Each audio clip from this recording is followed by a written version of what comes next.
Watching Vantage with me, Palki Sharma.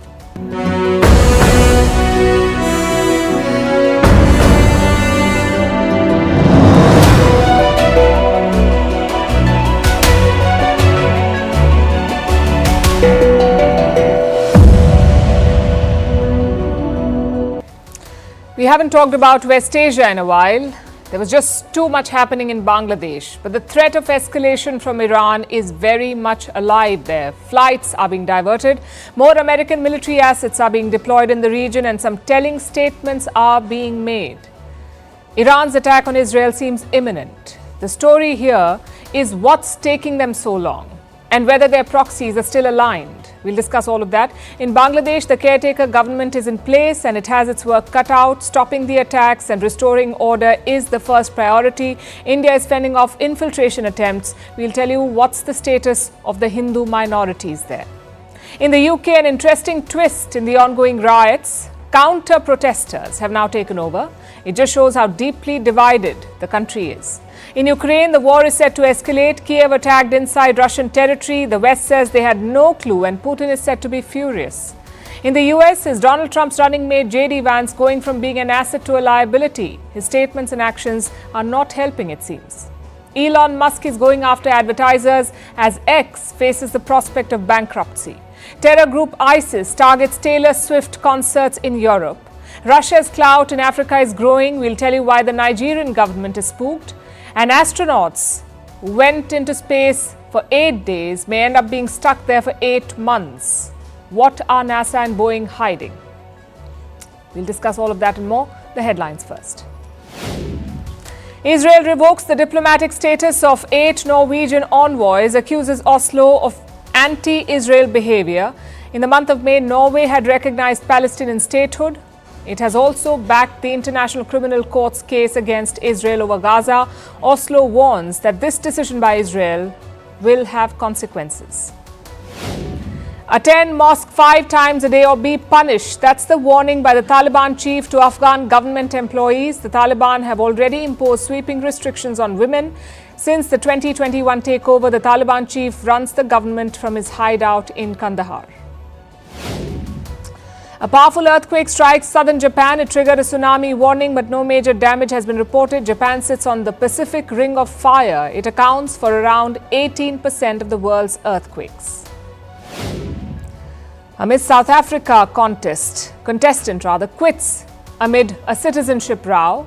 Her Nigerian heritage had sparked a national controversy and a government investigation. The 23-year-old took the decision a day after her mother was accused of fraud and identity theft. And India scores its 4th medal at the Paris Olympics. The men's hockey team beat Spain to win the bronze medal. With this win, they have secured back-to-back medals at the Olympics. The team also won the bronze medal at the Tokyo Olympics. This was goalkeeper P.R. Srijesh's final match for India.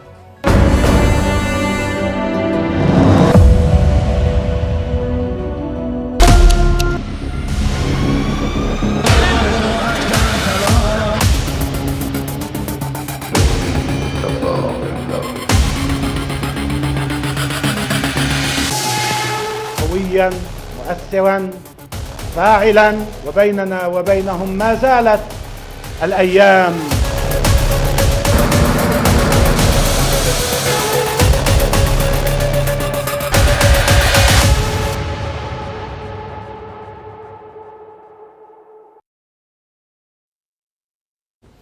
It's a nervous countdown in West Asia, a countdown to an attack that feels inevitable.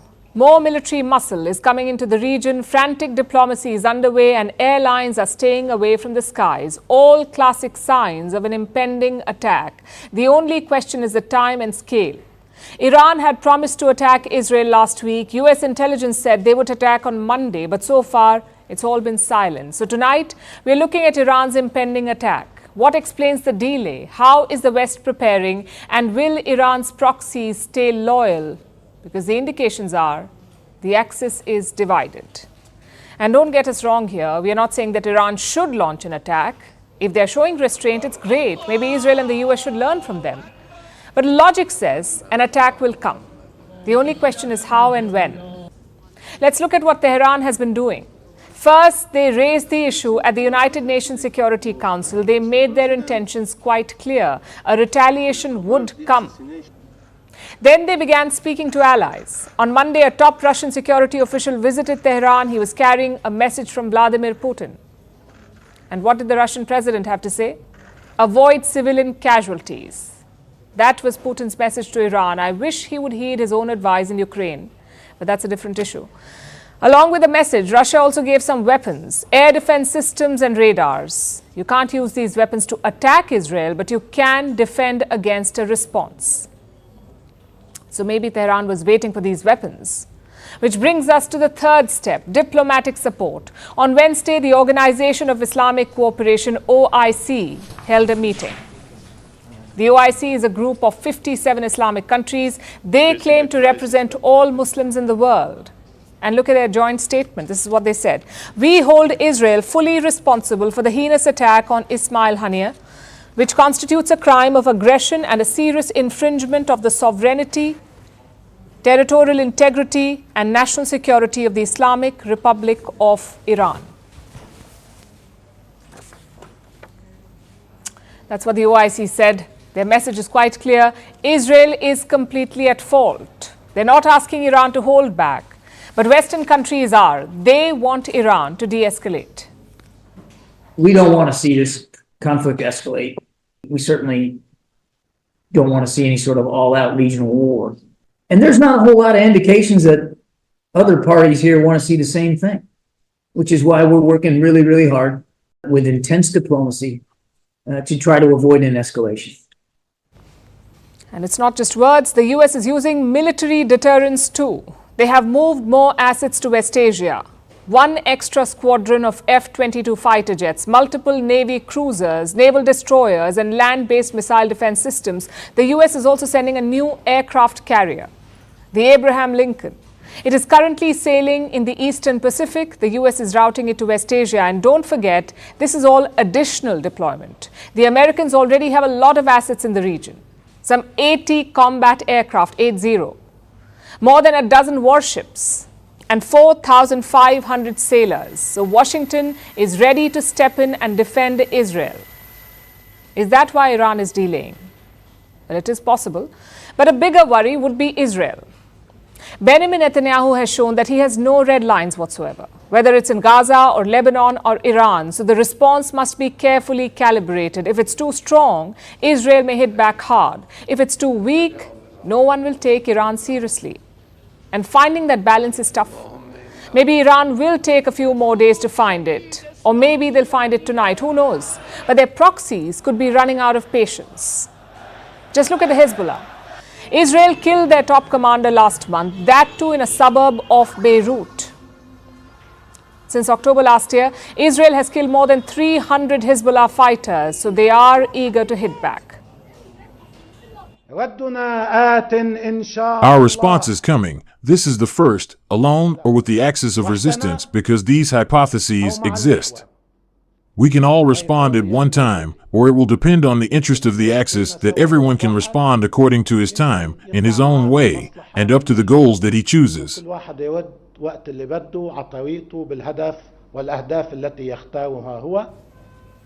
That was Hassan Nasrallah, the chief of Hezbollah, and what he said is very consequential. Nasrallah says he may attack Israel alone, meaning without Iranian support, and that is a big deal. Hezbollah is an Iranian proxy group in Lebanon. They're armed and funded by Iran. It's all part of their grand axis of resistance. That's what they call it. The Hezbollah in Lebanon, the Houthis in Yemen, and the Hamas in Gaza. But is this so-called axis splintering? Just look at the Houthis. On Wednesday, they attacked 2 American warships in the region. Again, was this sanctioned by Iran, or are the proxies doing their own thing? It's a strategic concern for Tehran. Yes, they are godfather to these proxy groups, but godfathers are supposed to protect. Iran could not protect Ismail Haniyeh in their own capital. So why should other proxies trust them? It's a very complicated situation for the regime in Tehran. They must appease the public, they must reassure the proxies, establish deterrence, avoid escalation, and protect civilians. Which is why the retaliation is taking so long. The rest of the world will be watching closely All we can do is prepare. Multiple airlines have started avoiding Iranian and Lebanese airspaces. Some US carriers have also stopped flights to Tel Aviv. So the signs are not looking good. We'll be tracking this story closely.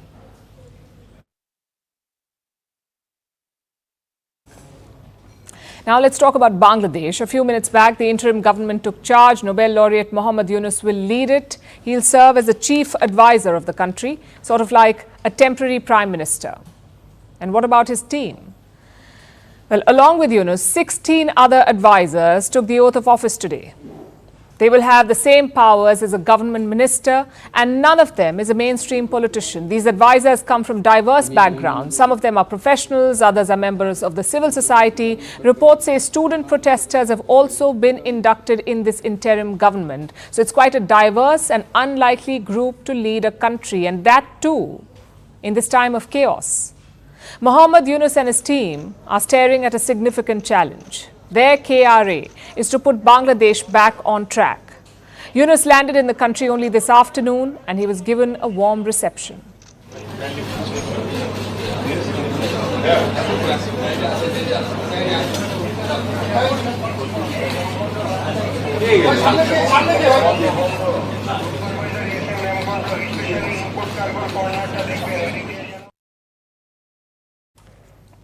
Yunus was greeted by both the students and the military. He had a meeting with them at the airport, and that's where the name of the other advisors were finalized, the names. So the military, the students and Mohammad Yunus. That's the team Dhaka has got.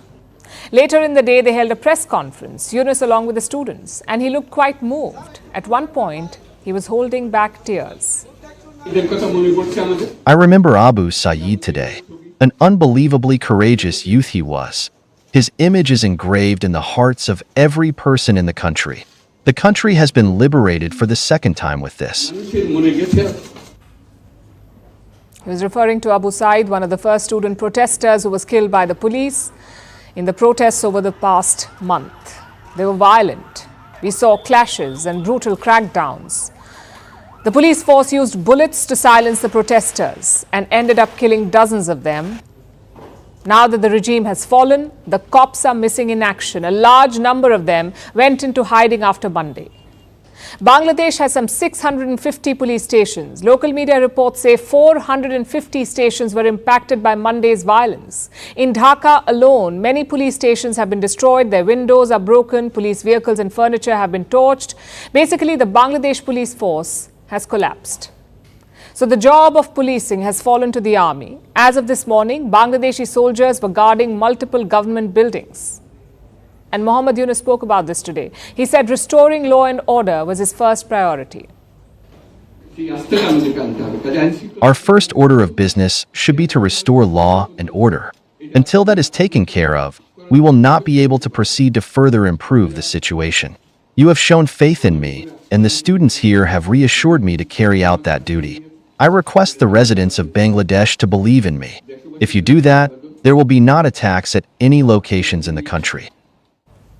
Stopping the attacks is the need of the hour, but Yunus will have to do a lot more to bring the country back on track.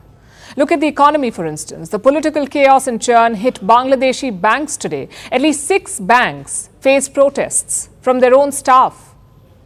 And what do these officials want? They want punishment for corrupt bank owners and officials. The key target was the Bangladesh Bank. That's the central bank of the country, the Bangladesh Bank. Its governor's office was stormed today. Thankfully, the governor was not there when it happened. But the 5 other deputy governors were present, and they had to face the angry protesters. Later, the local press reported that these 5 deputy governors have resigned. This would further complicate the situation. The banking system was already showing signs of strain. Since Monday, banks have seen mass withdrawals in Bangladesh. Reports say large sums of cash have been taken out by politicians, by business owners, and by various other officials. There are no reports of bank run-ins yet, but the Bangladesh Bank is not taking chances. They've imposed limits on cash withdrawals today. At 100,000 takas, that's around $850, you cannot withdraw more than this sum. That is the limit. Officials say this restriction was only for today, but we must say that this is an evolving situation. It remains precarious, so we cannot really say what's coming tomorrow. Yunus and his team will have to monitor all of this closely. They also need to protect Bangladesh from external meddling. Sheikh Hasina's son has raised those concerns. His name is Sajib Wazid. He's a businessman living in the US. He says Pakistan is trying to meddle in Bangladesh, and the Pakistani spy agency ISI is fueling unrest in the country. So Wazid has made an appeal to New Delhi. He wants India to build international pressure and to ensure that democracy is restored in Bangladesh. More importantly, Wazid wants India's help in protecting the members of the Awami League. That's the party of Sheikh Hasina. I had said my family will no longer be involved in politics, but the way our party leaders and workers are being attacked, we cannot give up. Wazid had earlier said that Sheikh Hasina would never return to Bangladesh, but now he says she has changed her mind, that Sheikh Hasina has every intention to go back once democracy is restored in the country. That's how he put it. And will she return to active politics? Well, Wazid says she has not decided yet. I'm sure she has more urgent matters to consider at the moment, like which country will give her asylum. It is safe to assume that Sheikh Hasina won't be able to return in a hurry if she returns at all. Bangladesh has taken a major turn. Chaos, conspiracy, revolution, whatever you call it, it has achieved the ouster of the Prime Minister. Now it is time to pick up the pieces and move forward. The world will be watching Yunus and his team.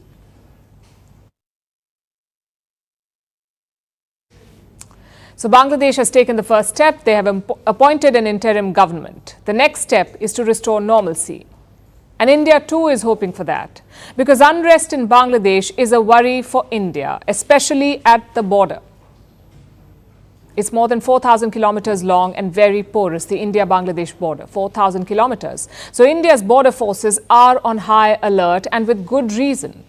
On Wednesday, India's Border Security Force, or BSF, thwarted an infiltration attempt. A group of 500 Bangladeshis gathered on the other side. They tried to cross over illegally, so the BSF pushed them back.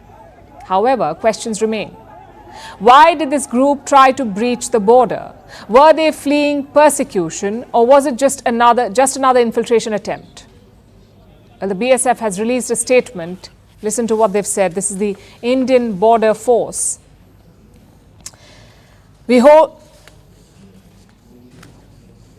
Contrary to rumors, there is no widespread movement of the minority population from Bangladesh. Gatherings were due to local unrest fears. So there is no Hindu exodus to India, according to the BSF. Does that mean that minorities are safe again? We can't be sure yet. Bangladesh's army has released helpline numbers for Hindus. They were also seen guarding Hindu temples. The Indian government noted these measures by Dhaka, but it also called for more protection. I would like to emphasize and tell you that as far as we are concerned, Government of India and the people of India are concerned, for us, the interest of the people of Bangladesh is foremost in our minds. With regard to the status of minorities, there are also reports that various initiatives have been taken by groups and organizations to ensure the protection and well-being of the minorities. I would like to reiterate what External Affairs Minister had said in the Parliament. We welcome these steps, but will naturally remain deeply concerned till law and order is visibly restored. The status of Hindus is a big issue, but the conversation is a bit extreme. One group says there is a state-sponsored pogrom. The other group says it's 100% safe for Hindus. I'm afraid the truth is somewhere in between. Some Hindus and Hindu temples have been attacked. It is a fact. We brought you a report this week. We also showed you videos of those attacks, of destroyed temples and idols. Even caretaker leader Muhammad Yunus has admitted to this. On our way here we heard that the law and order of the area is not being maintained. People are hurting each other, houses and properties are being burned, officers are being attacked, minorities like Hindus, Buddhists, and Christians are facing attacks too.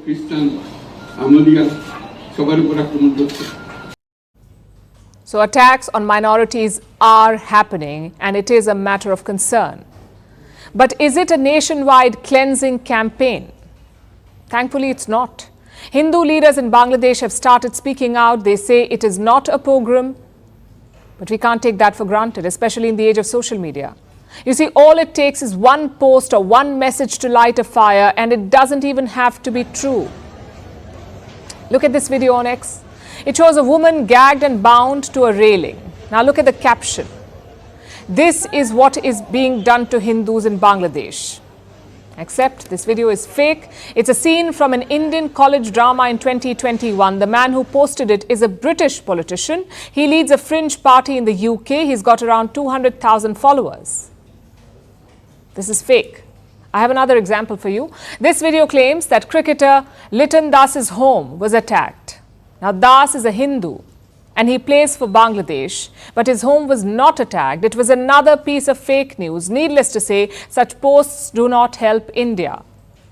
The government is already on the job. It is asking the caretaker regime in Dhaka to protect minorities. Our border forces are also on alert. They will repel any attempts to illegally enter India. So now is the time to be careful. Do not deny the fact that Hindus are being attacked, but also do not spread fake news, because this is a delicate time. Sheikh Hasina is still at a safe house in New Delhi. Her quest for asylum has hit a roadblock. Even the Indian government is not aware of her plans now. External Affairs Minister has already explained the approval for former Prime Minister Sheikh Hasina to come to India was given at a short notice. The situation, as you know, is still evolving as far as Bangladesh is concerned. It would not be appropriate for me to comment on her plans. The caretakers are in charge. They have an army willing to restore order. So let's hope they do it fast. And let's also hope that there will be justice. Remember, minority homes and temples were destroyed in the last few days. The people who did that must be punished. If not, the state will be equally complicit.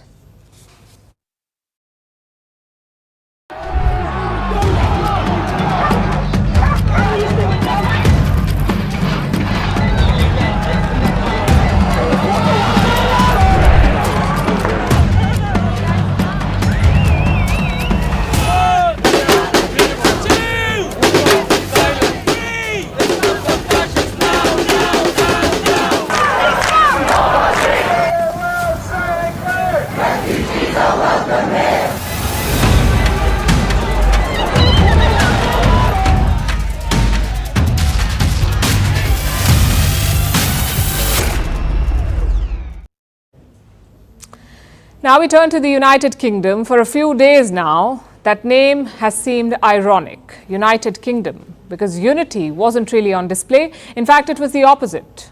You could only see hate and division, because riots were breaking out all over the country. Anti-Muslim and anti-immigrant riots, they began last week because of misinformation. A 17-year-old British citizen attacked a dance studio in Southport. He stabbed multiple children and 3 young girls died in the attack. The attacker was born in Wales to parents of Rwandan origin, but social media said that he was a Muslim immigrant, which was all it took to expose Britain's fault lines. Hundreds of people believed the rumors and they began targeting mosques and immigrant shelters. Ordinary people from both these communities are terrified. I'm a Scouser, born and bred in the city of Liverpool, but seeing the events that have just taken place in the city of Liverpool, and not just the city of Liverpool, but in the UK as a whole, it's really scary seeing the people rioting, looting the shops. People are really scared to come out. There are a lot of ethnic minority people whom I spoke to, and they're really scared to come out. Not just Muslim people? Not just Muslim, not just Muslim. I'm from India. To be honest, I can't come out and tell to the protesters or the people who are running towards me, hundreds of crowds, that, oh no, I'm not a Muslim, I'm from India, please don't spare me. That's not possible. So everyone is scared about it.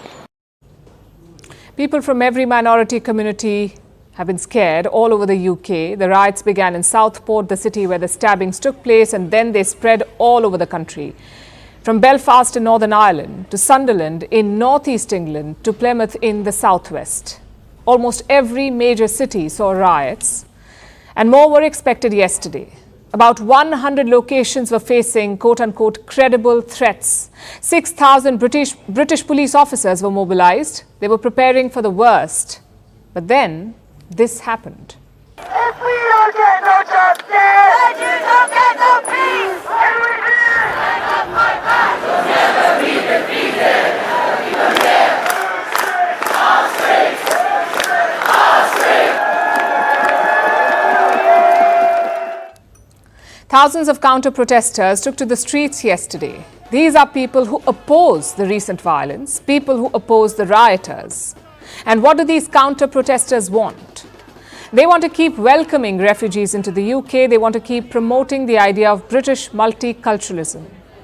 Yesterday, these people, the counter-protesters, were out in full force all over the UK, and they heavily outnumbered the potential rioters.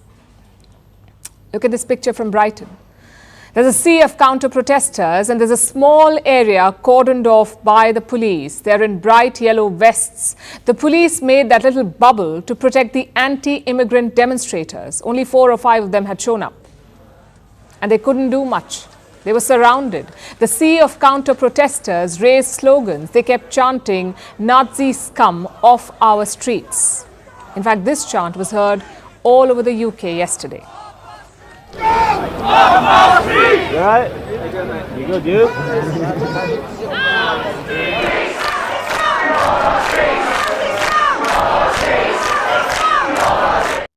So the rioters are being called Nazis. Before this, they were labelled far-right thugs by Britain's Prime Minister Keir Starmer. He's been in damage control mode for days, but he seemed pleased with how things turned out yesterday. Last night, I think the fact we didn't see the disorder that was feared is because we had police deployed in numbers in the right places, giving reassurance to communities. Starmer may insist that it was all down to the police, but even the police know where the real credit goes. It was a massive policing operation. I'm really pleased with how it went, and we put thousands of officers on the street, and I think the show of force from the police, and frankly the show of unity from communities together defeated the challenges that we've seen, and it went off very peacefully last night. A show of unity from communities. It was ordinary people who stopped the rioters last night, not the police, not the government, but ordinary people from all walks of life. On the one hand, it's inspirational, people coming out to support their neighbours, to protect British multiculturalism. But it's also worrying. The rioters were ordinary British people as well. Their actions show that there is simmering resentment in the UK waiting to erupt at a moment's notice. Yesterday's demonstrations may bring some joy to the scared minority communities, but it won't make Britain's division suddenly disappear. Something has to be done to address the root cause of the riots. The anger in British society needs to be addressed, or another riot will only be one social media rumour away.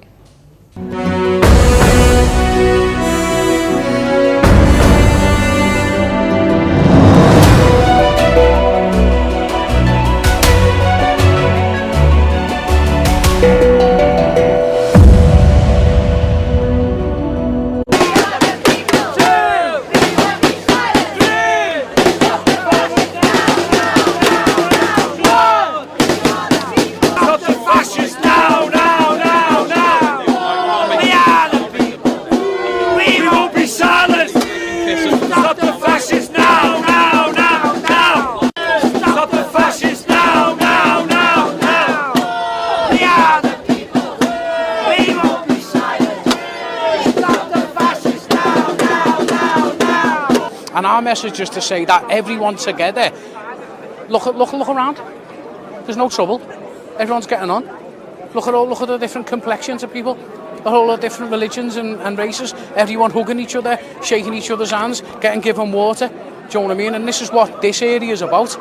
Other areas we can't really speak for them. We can't go, but we'll be prepared to help and stop it and not allow these things to happen. What we've done is we've made a stand, no violence, all peace, made the stand to say this is what our area is about. If you come here, this is what you need to expect, and we'll gladly just march it out of the area and put a stop to this. I mean, you've got to take a stand, otherwise they're going to get away with it. You've got to show that it's wrong. That's it at the end of the day. it is wrong. So you've got to say it. We don't want an exclusive society where certain people are always going to be marginalised, where certain people are always going to be feeling a threat if they go into town or into another area where their people don't exist. That's all. You know, everybody wants to live in peace. That's the...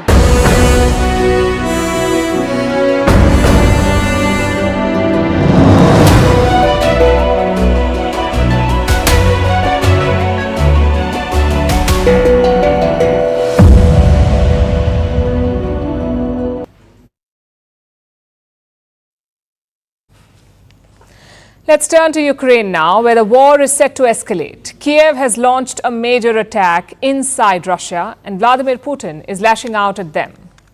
This is quite a twist in the plot, because for the past 2 months, Russia had been attacking and Ukraine had been hanging on. But this week, the direction has changed. Kiev launched a daring operation against Russia. They breached Russia's borders in the Kursk region. They advanced almost 10 kilometers into Russian territory, and this is a major attack. We've seen Russia's borders breached before, yes, but that was by Russian rebels. This time, it was Ukrainian soldiers. And listen to the details. Around 1,000 soldiers crossed the border. They brought along tanks and armored vehicles, even air support. This Ukrainian convoy was backed by swarms of drones. In fact, Moscow has released some aerial footage. Take a look at this.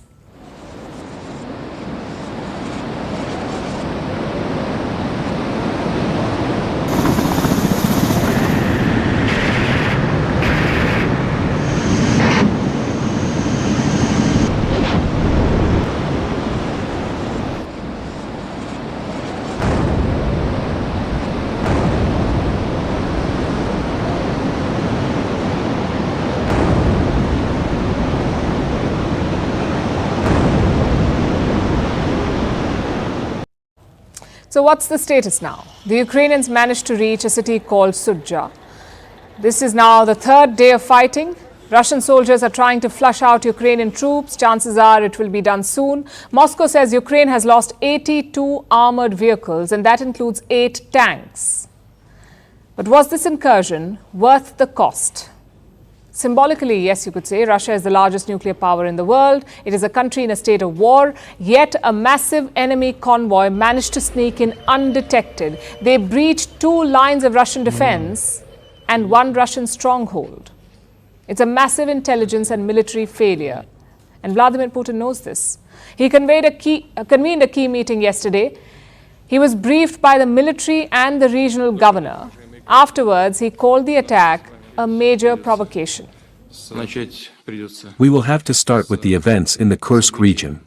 As you know, the Kiev regime has undertaken another large-scale provocation and launched indiscriminate shelling of civilian buildings, residential houses, ambulances with different types of weapons, including missiles. A couple of questions here. 1, why did Ukraine launch this ambitious attack? And 2, did the Western allies know about it? Well, Kiev has not said much about the operation, but we can only speculate why they did it. One reason could be tactical. Russia launched a summer offensive this year. They captured around 200 square kilometers of land in July, and the fighting has been brutal. Russian soldiers have been putting immense pressure on Ukraine, especially in the Donetsk region. So maybe this incursion is a strategy to release that pressure, to force Russia to concentrate elsewhere. And it's not just Kursk. Ukraine is also targeting Russian troops in the Black Sea. Moscow has occupied an island off Kherson. But on Wednesday, Kiev's special forces landed on this island. They destroyed Russia's armored vehicles there. Kiev also claims that Russian soldiers suffered heavy losses. So that's 2 fronts opened by Ukraine, both away from the main battlefield. And it is working because Moscow is calling in reservists. They're digging deep to repel Ukraine. A second reason why they did this could be political. Remember when Ukraine used drones to attack Moscow? It's the same strategy. Scare the citizens of Russia, hope they put pressure on Putin, and maybe he'll end the war. But frankly, it's a long shot. Russia has been fighting for more than 2 years. If they haven't revolted yet, they probably won't now. Which also now brings us to the second question that we asked in the beginning. Did Ukraine's allies know about this? The US claims it did not. The White House says it will seek more information from Ukraine. Europe too claims to have been blindsided here. So we're going to reach out to the Ukrainian military to learn more about their objectives. As far as the specifics on that, I would refer you to the Ukrainians to speak about their own military operations. We think that Ukraine is fighting a legitimate defensive war against an illegal aggression. And in the framework of this legitimate right to defend itself, Ukraine is entitled to hit the enemy wherever it finds necessary on its territory, but also on the territory of the enemy. It's a bit hard to believe. Mounting a land attack inside Russia is very serious. Would Kiev really do that without US blessings? Highly unlikely. Also look at how the position has changed. The West was not in favor of Ukraine attacking Russian territory. They even refused long-range missiles for the same reason for the longest time. But now look at them. Ukrainian troops are 10 kilometers inside Russia, but the West says no problem. It tells you how the equation has changed. The war of attrition is taking its toll on both sides, so they're eager for some momentum. This operation may get Kiev that much-needed boost, but the repercussions could be huge because Russia now has an excuse to escalate.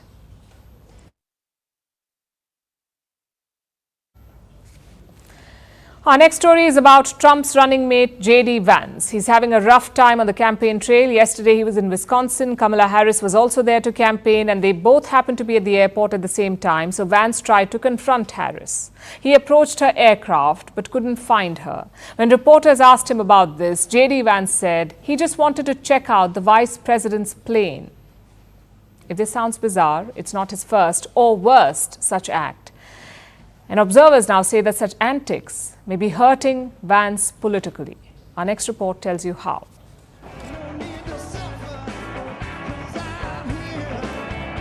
Choosing a vice president is perhaps the first big decision any future American president makes. It conveys their political priorities. It also tells the American voter who will replace the president if they can no longer stay on the job. By that logic, Trump couldn't have done better than J.D. Vance. As one expert said, Trump picked a younger clone of himself. J.D. Vance ticks all the boxes. He embraces Trump's hardline MAGA policies. He appeals to the white working-class blue-collar voters. That's Trump's core voter bank. But J.D. Vance has been having a rough time connecting with the voters. A few days ago, he tried to crack a joke at a rally, but it didn't land as he'd hoped. Democrats say that it is racist to believe, well, they say it's racist to do anything. I had a Diet Mountain Dew yesterday and one today. I'm sure they're going to call that racist too, but I love you guys. Yesterday, Vance was campaigning in Wisconsin. Kamala Harris was there too. Vance tried to confront her. After getting off his plane, Vance headed straight towards Air Force 2. That's the vice president's plane. When Vance's team saw him walking, they tried to catch up to him. The reporters, sensing a potential confrontation, also tried to get closer. Can we walk over there? Hannah, can we walk over there? Hang on, everybody, hang on. But nothing came of it. When J.D. Vance returned, he met with the reporters. He tried to put a different spin on the event. I just wanted to check out my future plane, but I also wanted to go say hello to the vice president and ask her why Kamala Harris why does she refuse to answer questions from the media? You did see the vice president. I saw her car. I did not see the vice president. The windows are... The Democrats sense an opportunity. They are intensifying their attacks on Vance. J.D. Vance actually said that people with children should be assigned more votes than people without children, and that if you have a kid, you get like an extra vote, but then you get to control that vote until they turn 18. The internet is making things worse for Vance. A joke on the internet about a couch in J.D. Vance has taken a life of its own. It has led to countless memes across social media. The trend grew so big so quickly that even the Trump campaign couldn't ignore it. They had to release a statement. The Trump campaign said that they won't talk about couches at all. All this may seem quite bizarre, but it has started to affect J.D. Vance politically. According to a new poll, he is now the least liked VP nominee since 1980. Will this impact Trump's fortunes as well? In the past, VP candidates have derailed an entire campaign. In 2008, the Republican candidate John McCain picked Sarah Palin as his running mate. On paper, she seemed like an excellent choice, but on the campaign trail, Palin proved to be a liability. She seemed unprepared during interviews and struggled with her speeches at rallies. McCain later regretted picking her as the VP candidate. Trump, who has seen a revival in his political fortunes recently, wouldn't want to repeat that same mistake.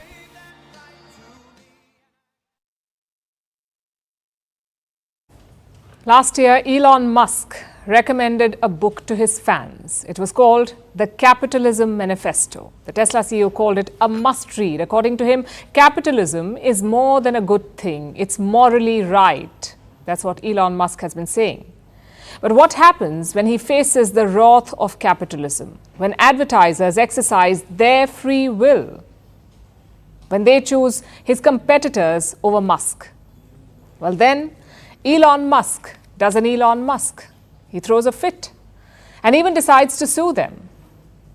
Look at this tweet.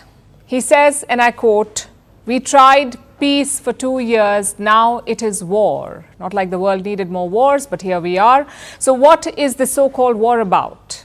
Well, for that, we'll have to go back to the year 2022. Elon Musk bought Twitter for $44 billion. Then he renamed it X. And then he transformed the platform and its content, all of which made advertisers wary. Brands did not want their ads to run alongside harmful content or misinformation, so they pulled out. Now look at the numbers. In 2022, Twitter's advertising revenue was around $4 billion. In 2023, it dropped to nearly $1.1 billion. So it is quite a drop. And it's very significant, especially for a platform that runs primarily on ad money. For X, 90% of its revenue comes from advertising. It is what keeps the business going. So this slump was not good news for Elon Musk, and he tried to stem the tide in 3 ways. His first response was defiance. Listen to this. If somebody's going to try to blackmail me with advertising, blackmail me with money, go f*** yourself. Some unparliamentary language there, but the gist is this. Elon Musk behaved like he did not need advertisers. That did not work out well, though. The revenue continued to slump. So Musk tried another tactic, using the B word, not the one you're thinking, but this one, bankruptcy. He apologized for his use of expletives, and he said advertisers could kill X. So he tried to bury the hatchet, basically. Even that did not work out. The advertisers did not return to X. So now Elon Musk has chosen a third way. He's gone on the offensive. It is what he does best, so you could say that he's playing to his strengths here. Elon Musk is suing a group of major advertisers. It's called the Global Alliance for Responsible Media, or the GARM. It's a voluntary initiative of the ad industry. It has over 100 advertising members. 4 of them were mentioned in the lawsuit: Unilever, Mars, CVS Health, and Orsted. Along with them, he's also suing the WFA. That's the World Federation of Advertisers. It's a trade association. X claims that the advertisers are colluding, that together they decided to boycott the platform, because of which X is losing billions in revenue. At least that's what they say. And as a headline, it does sound great. A grand battle, Elon Musk versus advertisers. But will it stand in a court of law? Can you sue advertisers for not backing you? It's a very long shot. Musk will have to show actual proof that these advertisers had an agreement, that they ganged up against X. He will have to prove that, which would be almost impossible. But let's for a moment imagine that they do, that they prove it, and that Musk wins the case. What happens then? His company may get paid for damages, but the advertisers may still not return, because you cannot force them to do so. Neither Musk nor the courts, they cannot force a company to buy ad space. So then what's the point of this case? It is classic posturing and not a first for Musk. He seems to have made a habit of it. Last year, he sued the Center for Countering Digital Hate. He blamed it for driving away advertisers. That lawsuit was tossed out of the courts. He also sued a watchdog called Media Matters, saying it was distorting facts. That case will go on trial next year. And now Elon Musk is taking on advertisers. His company is bleeding money. He bought it for $44 billion. This year, it's getting ad revenue of less than $1 billion. Whichever way you look at it, it's very poor performance. So this case may be a last-ditch effort by Elon Musk. It may not amount to much, though. He's also trying other things like subscriptions and audio and video call service and streaming games, but none of this is plugging the ad revenue hole. Of course, he can always put in more of his own money, but then again, it's not an endless pool. At this rate, X could be staring at bankruptcy.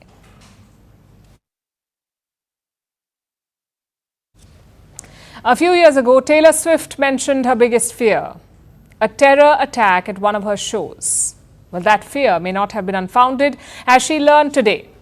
The pop star was supposed to perform in Vienna. She had 3 sold-out shows. 170,000 people, 170,000 people were going to watch her perform, but all of it has been cancelled. On Wednesday, Austrian police arrested 2 people. They were linked to the terror group ISIS, and they were plotting an attack on the Eras tour. Thankfully, it has been averted. But with the shows cancelled, the Swifties are heartbroken. Here's a report. It was a day of heartbreak for Swifties. They had spent thousands of dollars, travelled for days and nights, all to make it to the Ernst Happel Stadium. It was the venue for the Eras tour in Vienna. Today it was supposed to be packed with over 65,000 people, cheering as they catch their favourite pop star. But the stadium stands empty. There will be no Eras tour here, with 3 sold-out concerts cancelled in the city. Yes, I'm really heartbroken. It was really bad. When I heard the news, at first I thought it was a joke. I really did not want to believe it, and then I just cried for 3 hours straight. It's really sad, flying all the way here from the Philippines and, hearing the concert will be cancelled due to suspected terrorist attacks. It's just heartbreaking, just frustrating. So what went wrong? Why was Taylor Swift forced to cancel the Vienna leg? Well, it was because of a terror plot. There are very few details right now, but here's what we know. On Wednesday, the police arrested a 19-year-old Austrian. Last month, he had sworn allegiance to the new leader of ISIS. A second suspect was arrested today. He is a 17-year-old. A third person was taken into custody today. He too is 17 years old. Media reports suggest there are 2 more suspects who are still at large. There's a Europe-wide manhunt for them. According to the current state of the investigation, the suspects radicalized themselves on the internet. The 19-year-old citizen of Lower Austria swore allegiance to the current leader of IS at the beginning of July. Subsequently, the suspects made concrete preparations for a terrorist attack. So how did they plan to attack the concert? Media reports suggest the 19-year-old had stolen chemicals from his previous employers. He had built a bomb. He planned to plow a car into the crowd outside the venue. He even considered using knives and machetes. Authorities are keeping most details secret, but the Austrian Chancellor praised the early detection of the attacks. Taylor Swift is yet to comment on it, but she's talked about this before. She said that one of her biggest fears is a terrorist attack at one of her shows. For now, the Eras tour has promised a refund to everyone within the next 10 days. So we're very upset, very disappointed, but we're just really happy that everyone's safe. And obviously, this is amazing. This is really heartwarming and lovely. So we're trying to look at the bright side. Swift is currently on the Europe leg of her Eras tour. She has already performed in 16 cities. Vienna would have been the 17th one. However, this casts a shadow on the next leg of her tour. She's supposed to perform in London from next Thursday. She has 5 sold-out concerts there. Will that be cancelled too? The UK police says they are looking at all intelligence and are on high alert.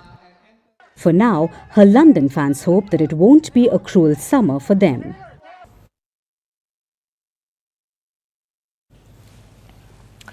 Two US astronauts, Sunita Williams and Barry Wilmore, were launched into space on the 5th of June in the Boeing Starliner spacecraft. The mission was supposed to last for 8 days. Instead, it may go on for 8 months. After the craft faced issues in space, NASA and Boeing said that they were fixing the problems. They also held PR stunts. They said they were confident that Starliner could bring the astronauts back. But clearly it cannot, because the pair has been stuck in space for more than 2 months. Now Boeing may be replaced with Elon Musk's SpaceX to bring Williams and Wilmore home. So what is going on behind the scenes? What is the plan forward? Will the astronauts be stuck in space till 2025? Here is a report. June 5th, 2024. That's when Sunita Williams and Barry Wilmore blasted off to space. The two American astronauts launched a test mission to the International Space Station. And we all know that when the going gets tough, and it often does, the tough get going. So with that, LC, let's get going. Now let's put some fire in this rocket. But the going only got tougher from here on. The astronauts were expected to be in space for 8 days, but things didn't go as planned. The spacecraft, Boeing Starliner, faced one issue after another. There were leaks in its propulsion system. Some of its thrusters started shutting down. Despite this, Williams and Wilmore safely made it to the space station. But the Starliner was deemed unsafe for their return. So, more than 2 months later, Williams and Wilmore are still floating in space. Fresh reports say they might not come back this year at all. How did it come to this? After the Starliner faced issues, multiple tests were conducted. Engineers pinpointed the problems and tried to fix them. But there was no clear update. No date of return was shared. But NASA and Boeing continued exuding confidence. I feel confident that if we had to, if there was a problem with the International Space Station, we can get in our spacecraft and we can undock. So I have a feeling, I have a real good feeling in my heart that the spacecraft will bring us home, no problem. Good feeling or not, the mission continued to drag out. Just last week, Boeing said that confidence remains high in Starliner's return with crew, but NASA is not buying this. Reports say there's a conflict behind the scenes between NASA and Boeing leaders. NASA is questioning Boeing's ability to bring Williams and Wilmore back home. They held a press conference this week and said that there are no firm decisions yet, but there is a backup plan which involves removing Boeing from the picture and bringing Elon Musk's SpaceX in. Needless to say, the Boeing executive was not present at the conference. But drama aside, what is the new potential plan? NASA is launching another astronaut mission in September this year.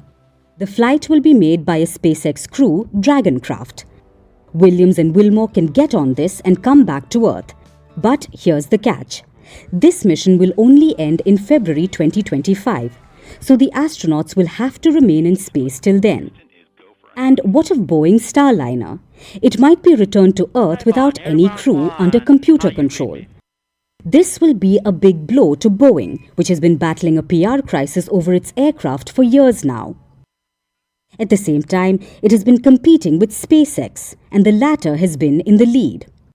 Boeing was hoping its maiden Starliner mission would change this by getting more NASA missions. But it seems highly unlikely, and that's no shocker. Thanks to this mission gone wrong, astronauts who planned to spend just 8 days in space will now be stuck there for 8 months. And that's the nature.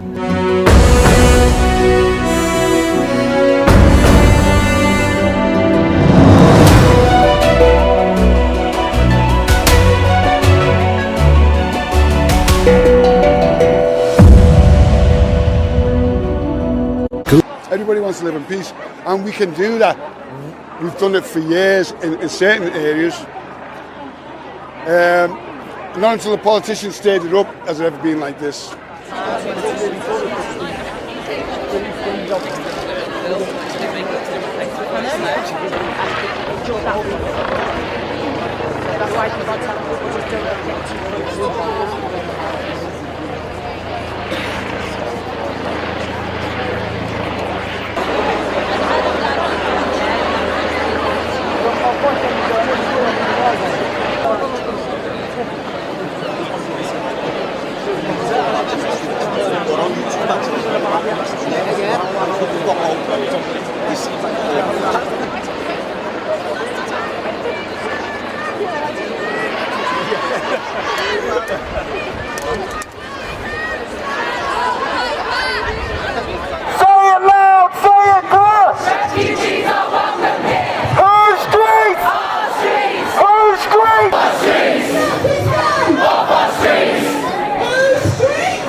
We want to unite.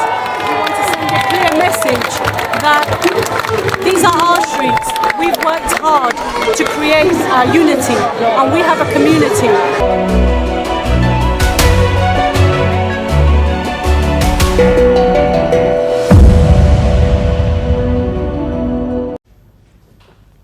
Now it's time for Vantage Shots, images that tell the story. Thousands swim across China's longest river in Wuhan for a competition. North California's Park Fire continues to burn, growing into the state's largest fire so far. And the Kiev Zoo throws a birthday feast for Tony the gorilla as he turns 50. Finally, taking you back in history, on this day in 1942, Mahatma Gandhi launched the Quit India movement. It was a civil disobedience movement aimed to end the British rule in India. The British resorted to violent means to thwart this movement, but it initiated widespread acts of non-cooperation. We're leaving you with that. Thank you for watching. We'll see you tomorrow.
This is our brand new show, Take 3. Why 3? Because 3 editors of News 18 will be sitting around a table like this and brainstorming about some of the biggest issues in the week gone by.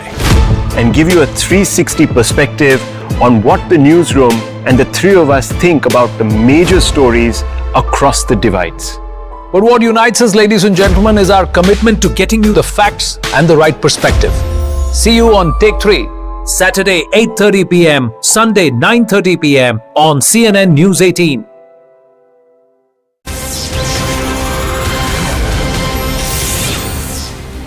Hello and welcome to the late night edition with me, Ayushman Singh Jamwal. Ladies and gentlemen, breaking news coming in at the top of the bulletin, where amid the turmoil in the nation of Bangladesh, Prime Minister Narendra Modi has congratulated Nobel laureate Muhammad Yunus, who has taken oath as the head of the new interim government.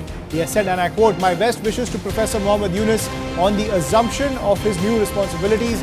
We hope for an early return to normalcy, ensuring the safety and protection of Hindus and all other minority communities. India remains committed to working with Bangladesh to fulfill the shared aspirations of both our peoples for peace, security and development. That is the piece of news that's coming in. I'm joined by my colleague Siddhant Mishra on the broadcast, who's been tracking all the developments when it comes to the situation in Bangladesh. So, Siddhant, how do you decode this message coming in from Prime Minister Modi? Prime Minister Modi trying to normalize the diplomatic relations after the ouster of Sheikh Hasina, but also pointing to the fact that the safety of Hindus and other minorities is paramount when it comes to the new dispensation taking the helm of power. Well, look, Ayushman, first of all, PM Modi's tweet fully reflects how the relationship between the two countries are going to be.